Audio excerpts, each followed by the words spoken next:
بسم اللہ الرحمن الرحیم۔ السلام علیکم ڈیئر اسٹوڈینٹس۔ اسلامیات اختیاری کا آج ہمارا لیکچر نمبر 9 سبق نمبر 3 ہے۔ عنوان ہے آج ہمارا سورۃ البقرہ ترجمہ و تفسیر۔ تو آج ہم سورۃ البقرہ کے آیات کا ترجمہ اور تفسیر یا تشریح جو ہے وہ سٹارٹ کرتے ہیں۔ ساتھ ساتھ اس کا جو مفہوم ہے، سیاق و سباق ہے، اس کے حوالے سے بھی میں آپ کو بتاتی جاؤں گی۔ رکوع نمبر 1 ہے، آیات 1 تا 5 ہیں۔ سٹارٹ کرتے ہیں ہم۔ الف لام میم، یہ یہاں تک ہماری ایک آیت ہے۔ یہ قرآن پاک کی جو پہلی آیت ہے وہ 3 حروف پر مشتمل ہے۔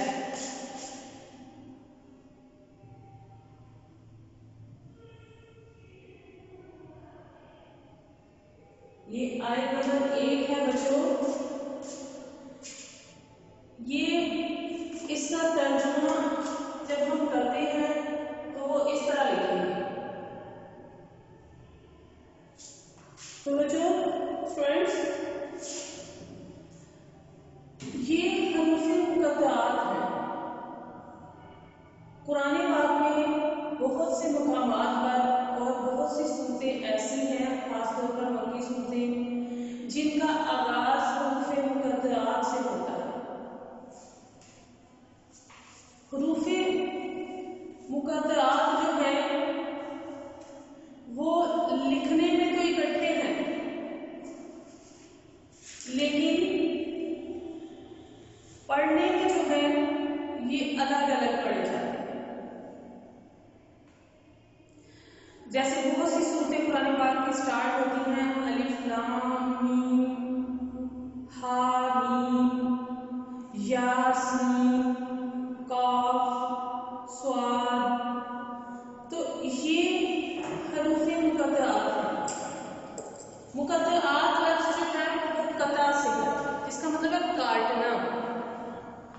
تو چونکہ یہ لفظ کاٹ کر الگ الگ پڑھے جاتے ہیں، اس لیے انہیں حروف مقطعات کہا جاتا ہے۔ ان حروف مقطعات کا معنی و مفہوم کیا ہے، یہ اللہ اور اس کے رسول صلی اللہ علیہ وآلہ وسلم بہتر جانتے ہیں۔ ہمیں اس کے بارے میں کچھ نہیں بتایا گیا۔ اگر ان کے بارے میں بتانا ہمارے لیے ضروری ہوتا یا بہتر ہوتا تو یقیناً نبی پاک صلی اللہ علیہ وآلہ وسلم اللہ تعالیٰ کے حکم سے ہمیں اس کے بارے میں بتا دیتے، لیکن ہمیں صرف ان کو پڑھنا سکھایا گیا، بتایا گیا۔ بہت سے علماء کرام نے، مفسرین کرام نے اس کا ترجمہ اور تفسیر خود کرنے کی کوشش کی ہے، لیکن وہ اس بارے میں شارٹ نہیں کہ واقعی اس کا یہی ترجمہ ہوگا۔ کچھ نے ان کو اللہ تعالیٰ کے صفاتی نام کہا ہے، کچھ نے نبی پاک صلی اللہ علیہ وآلہ وسلم کے صفاتی نام کہا ہے، لیکن اس کے بارے میں ہم شور نہیں، کیونکہ ہمیں اللہ کے رسول صلی اللہ علیہ وآلہ وسلم نے ان کے بارے میں، ان کے ترجمے کے بارے میں نہیں بتایا۔ صرف ہم نے انہیں پڑھنا ہے، اور یہ حروف مقطعات ہیں۔ ان کی کل تعداد جو ہے وہ 14 ہے، اور 29 شکلوں میں یہ استعمال ہوئے ہیں۔ اگلی آیت ہے ہماری، اس کو سٹارٹ کرتے ہیں۔ ذالک الکتاب، یہ وہ کتاب ہے۔ چونکہ الکتاب لکھا گیا، اس کا مطلب ہے یہ ایک خاص کتاب ہے، اسم والا۔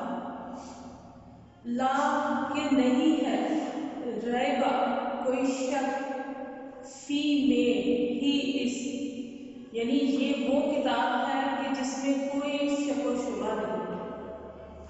خدن یہ ہدایت ہے، لیے آواز سے متقین پرہیزگار کو، یعنی یہ پرہیزگاروں کے لیے ہدایت کا ذریعہ ہے۔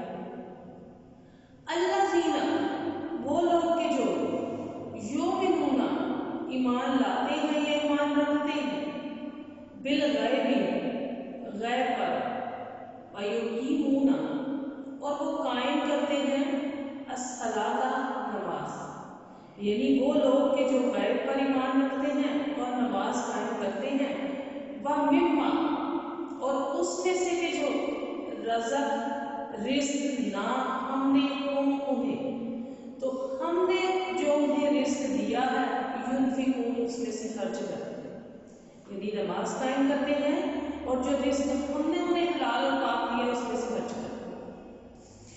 اور الذین، وہ کہ جو یؤمنون، ایمان رکھتے ہیں، بما، اس پر کہ جو انزل، نازل کیا الیک، تجھ پر، اور ما، جو انزل، نازل کیا گیا، من، سے، قبلی، پہلے، کا، تیرے، یعنی تجھ سے پہلے، وبالآخرات، اور آخرت کے دن پر، ہم وہ یوقنون، یقین رکھتے ہیں، اولئک، تو وہی لوگ ہیں، علی، پر، ہدی، ہدایت، یعنی وہی لوگ ہدایت پر ہیں، ہدایت کے راستے پر ہیں، من، سے، ربہم، اپنے رب کی طرف سے، واولئک، وہی لوگ ہیں، ہم المفلحون، فلاح پانے والے، کامیاب ہونے والے، یعنی کہ وہ لوگ جو ہم نے تجھ پر، یہاں تجھ سے مراد نبی پاک صلی اللہ علیہ وآلہ وسلم ہے، کہ جو آپ پر ہم نے کلام نازل کیا اس پر ایمان رکھتے ہیں، اور اس پر بھی کہ جو آپ سے پہلے نبیوں پر نازل کیا، اور آخرت کے دن پر بھی یقین رکھتے ہیں۔ پھر فرمایا کہ وہی لوگ ہیں کہ جو اللہ تعالیٰ کی طرف سے ہدایت پر ہیں، چل رہے ہیں، اور وہی لوگ فلاح پانے والے ہیں۔ ان آیات مبارکہ میں سب سے پہلے ایک جو چیز بیان کی گئی وہ ہے کتاب لا ریب، یعنی ایسی کتاب کہ جس میں کسی طرح کا کوئی شک و شبہ نہیں۔ تو قرآن حکیم چونکہ اللہ تعالیٰ کی نازل کردہ آخری الہامی کتاب اور آخری کتاب ہدایت ہے، اور یہ ایک لا ریب کتاب، ایسی کتاب ہے جس میں کسی طرح کے شک و شبہ کی نہ گنجائش ہے اور نہ ہو سکتا ہے، کیونکہ یہ اللہ تعالیٰ کا کلام ہے۔ تو قرآن حکیم کے لا ریب ہونے کے بنیادی طور پر دو طرح سے لا ریب، ایک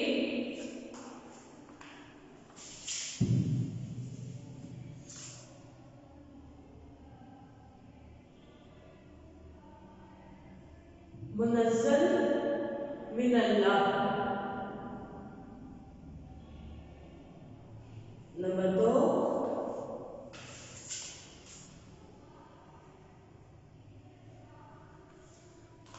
کتابیں لا ریب، کتابیں ہدایت، منزل من اللہ ہونے میں لا ریب،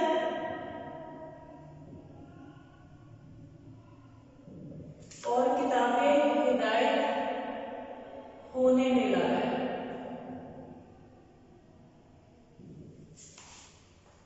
منزل من اللہ کا مطلب ہے کہ یہ کتاب ہدایت، یہ قرآن حکیم اللہ رب العزت کی طرف سے نازل کردہ کتاب ہے، اور اس میں کوئی شک نہیں کہ یہ اللہ تعالیٰ کا کلام ہے، کسی شک و شبہ کی گنجائش نہیں۔ مشرکین نعوذ باللہ نبی پاک صلی اللہ علیہ وسلم سے کہتے تھے کہ خود سے کہیں گھڑ لائے ہیں، کلام کسی سے لکھوا لائے ہیں، تو اللہ رب العزت کی طرف سے انہیں یہ چیلنج آیا تھا کہ اگر تم کہتے ہو کہ یہ نبی پاک صلی اللہ علیہ وسلم کہیں سے خود گھڑ لائے ہیں، لکھوا لائے ہیں، تو نبی وہ بھی انسان ہے، تمہاری طرح تم بھی انسان ہو، تو چلو ایسا کرو تم بھی ایسا کلام لکھ لاؤ۔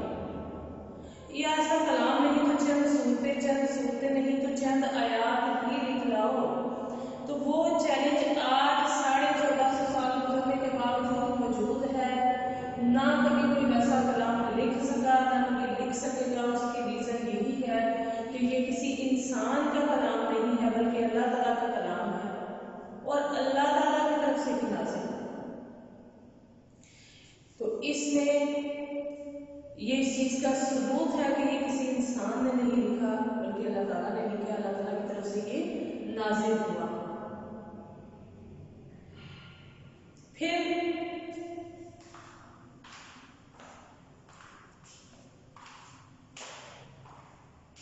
اگلا آتا ہے کہ کتابیں ہدایت ہوئی.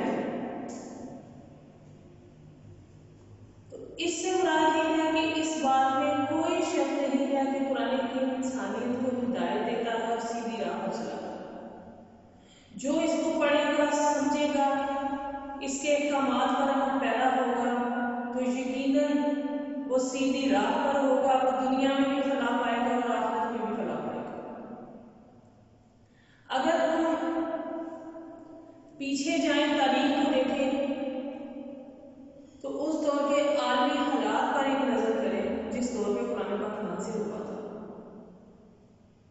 تو ہمیں پتہ چلے گا کہ قرآن حکیم کے نازل ہونے سے پہلے پوری دنیا جو ہے وہ کفر و شرک و گمراہی کی تاریکیوں میں ڈوبی ہوئی تھی.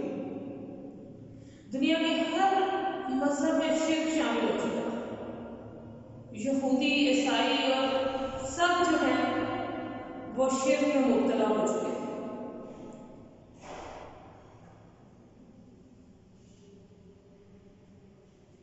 قرآن پاک جب نازل ہوا تو اس وقت جہالت ہی جہالت تھی. دنیا کی ہر معاشرت طبقاتی تقسیم میں کا شکار ہو چکی. ہر معاشرے میں طبقے تھے. کچھ طبقے جیسے اگر آپ دیکھیں تو سلطنت روم میں ہنسٹس تھے، مورس تھے، سروی تھی، سمیری تہذیب تھی اور غلاموں اور عورتوں کو کوئی حقوق حاصل نہیں تھے. عرب کی معاشرتی تقسیم، عرب کی جو معاشرتی تقسیم تھی نا وہ البتہ قدرے مختلف انداز کی تھی. یہاں قبائلی سسٹم تھا، مختلف خاندانوں اور قبائل کے لحاظ سے اعلیٰ اور ادنا کی تقسیم پھر بھی تھی. عورت اور غلاموں کی حالت ابتر تھی. ان حالات میں قرآن حکیم کی تعلیمات نے دنیا کو روشن اور منور کیا. شرک کو ہر انداز سے ختم کیا.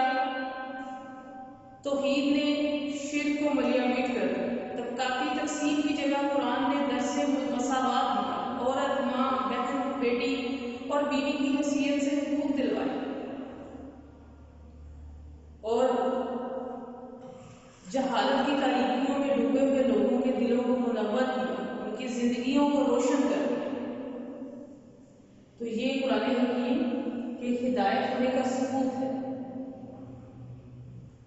پھر ایک اور جو اس میں ٹاپک ہے وہ ہے قرآن حکیم نے متقین کے لیے ہدایت ہے. یعنی جو لوگ اللہ تعالیٰ کے راستے پر چلتے ہیں، گناہوں سے پاک ہوتے ہیں، ان کے لیے یہ کتاب ایک ہدایت ہے.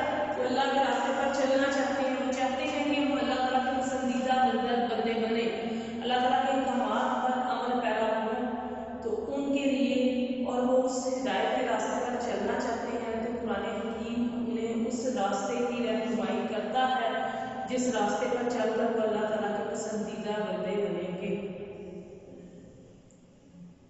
اور پھر اس میں متقین کی چند صفات بھی بتا دی گئی.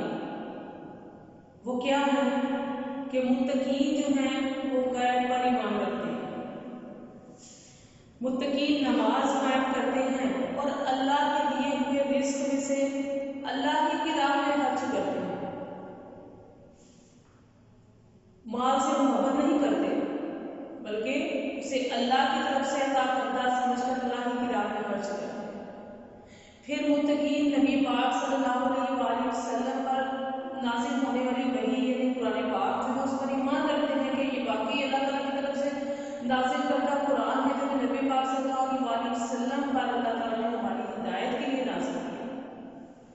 پھر متقین نبی پاک صلی اللہ علیہ وسلم سے پر نازل ہونے والی کتاب سے پہلے جو کتابیں اور صحائف نازل ہوئی اس پر بھی ایمان رکھتے ہیں کہ وہ سچے تھے، وہ انبیاء بھی سچے تھے، اللہ تعالیٰ کی طرف سے کتابیں نازل کرتا ہے۔ ہاں اب جو عمل کرنا ہے وہ صرف قرآن پاک پر تعلیمات اور نبی پاک صلی اللہ علیہ وسلم کی بتائی ہوئی تعلیمات پر عمل کرنا ہے۔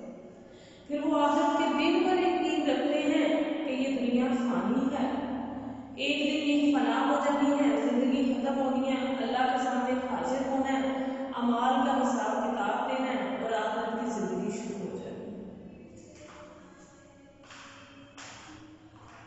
تو اسٹوڈینٹس،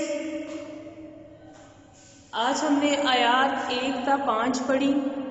نیکسٹ لیکچر میں انشاءاللہ اگلی آیات جو ہیں وہ پڑھیں گے۔ آج کا ہمارا لیکچر یہیں پہ اختتام پذیر ہوتا ہے۔ اللہ حافظ۔